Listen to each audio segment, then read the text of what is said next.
Hey everyone, welcome back to the channel. Today we are diving into a little novel that packs a punch in both the heart and the brain. Mostly the heart though. If you have ever wondered what would happen if you could travel through time, but only under very specific conditions, and by specific I mean you must sit in a particular seat, hold a cup of coffee, and not talk to anyone in the past, well, I have got the perfect book for you. Yes, today we are reviewing Before the Coffee Gets Cold by Toshikazu Kawaguchi. This book is about a cafe in Tokyo where the customers can, you guessed it, travel back in time. But there's a catch, of course several catches actually. In fact, the rules are so intricate, I almost thought the book was a time-traveling game of Jenga. One wrong move and it all comes tumbling down. But I digress, let's get into it. First impressions. What's brewing? Alright, let me paint a picture for you. Imagine you are in Tokyo, or if you are like me, just pretend you are there while sipping your coffee, because we all deserve to escape. You find yourself inside a cozy little cafe that has the unusual ability to send people back in time. Sounds like a dream, right? Who don't want to relive the past? Fix that awkward thing you said in 8th grade, or maybe just give your younger self some advice about avoiding that one relationship. But there's a twist, and it's a doozy. This cafe doesn't just let you jump into any moment in time. You have to sit in a very specific seat, and you can't leave it for the durations of your time traveling journey. You can only go to the past. No future trip here, folks, and your coffee must be finished before it gets cold. That's the basic gist. But there's also the little matter of the fact that you are not allowed to interact with anyone in the past. So yeah, you are basically a fly on the wall. Good luck with that. Meet the cafe's regulars, time travelers with issues. Now I'm not going to spoil too much of the story for you, but let's talk a little bit about the customers of this very peculiar cafe. The people who walk into this establishment don't exactly have the best track record with life.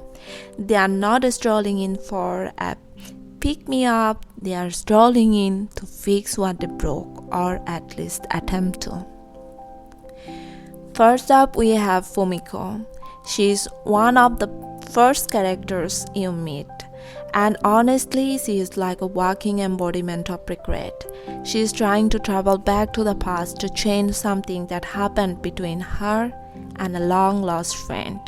No spoilers here, but let's just say it's a complicated situation. And when I say complicated, I mean like trying to solve a Rubik's Cube that's on fire complicated. But here's the thing, Kawaguchi doesn't just throw these characters into the time machine without a little emotional baggage. Oh no, each customer has reasons for wanting to travel back in time. Some to say goodbye, others to fix mistakes, and some just to get closure. It's clear from the get-go that they are all hoping for something they can never truly have. The chance to change the past, but that's where the magic, or should I say chaos, of the story lies. The beauty of this book is that we get to watch these people confront their deepest regrets in a way that's both humorous and poignant. You had think time travel would be the big adventure here, but it's really the emotions and relationships that pack the punch. And the cafe itself, well, it's less of a magical location and more of a vehicle for these characters to confront themselves. What's the big catch? Let's talk rules. Now, before you get too excited about hopping into the time machines and fixing everything that went wrong in your life, let me tell you, the rules are absurdly specific. I mean, we are talking don't breathe too loud or the time-space continuum might implode level of specificity. First up, The aforementioned copy rule. The copy can't get cold. Simple, right? Wrong. Because you can't even leave the seat you are sitting in. Once you are in, you are in. No bathroom breaks, no stretching, and certainly no running around, changing the fast for fun. Oh, and don't think you can chat with the people you are visiting.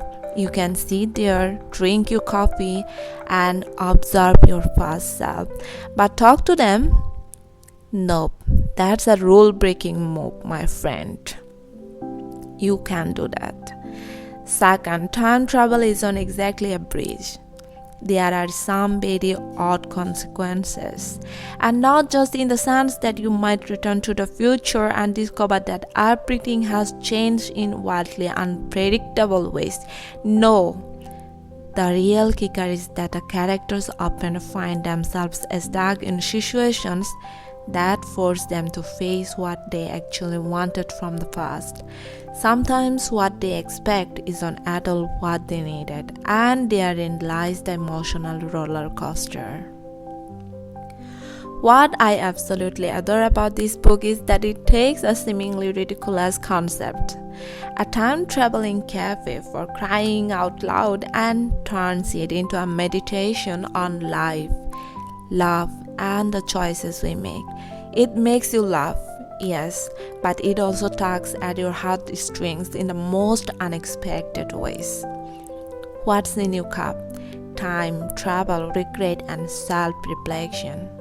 Without giving too much away, here's what I will say. This is not a book about saving the world or some epic historical event. This is about small, intimate moments that change the trajectory of people's lives, and how sometimes, no matter how hard we try, we can go back and undo the mistakes we have made. It's about closure, self-acceptance, and understanding that sometimes the past is exactly where it needs to be. But hey, that doesn't mean we can't try to sneak a peek at it through a magical cafe window, right? The way the characters' stories interweave is truly brilliant. At first, I thought it was going to be a simple one-trick pony of a novel. Oh, look, time travel, how quirky! But instead, it's a thoughtful exploration of human nature, full of whimsy and emotion. It's like sitting in a cafe with a group of strangers who are, in their own ways, desperately trying to figure out what went wrong in their lives, all while sipping coffee that's way too hot for comfort. And let's not forget the humor. Kawaguchi writes with a light touch that makes these deeply serious moments easier to swallow. Like that little dollop of cream you add to your coffee to make it just right. There's laughter, there's heartache, and there's a surprising amount of warmth in a book about time travel. Is it worth the brew? So, should you read before the coffee gets cold? Absolutely, I recommend it. But don't expect a fast-paced thriller or a time travel saga that will make your head spin. What you are getting here is a quiet, introspective novel about regret, second chances, and the fragility of time. And yes, coffee, mostly coffee. If you are in the mood for a book that's quirky, emotional, and surprisingly deep, then this is for you. Just remember, the coffee is only hot for so long, so if you want to enjoy it, you had better not waste time. And there you have it. Thanks for tuning in, folks. Don't forget to like, subscribe, and comment below. And lastly, I had loved to know what you had changed if you had a chance to travel back in time. Until next time, may your coffee always be hot and your regrets few. Ta-da!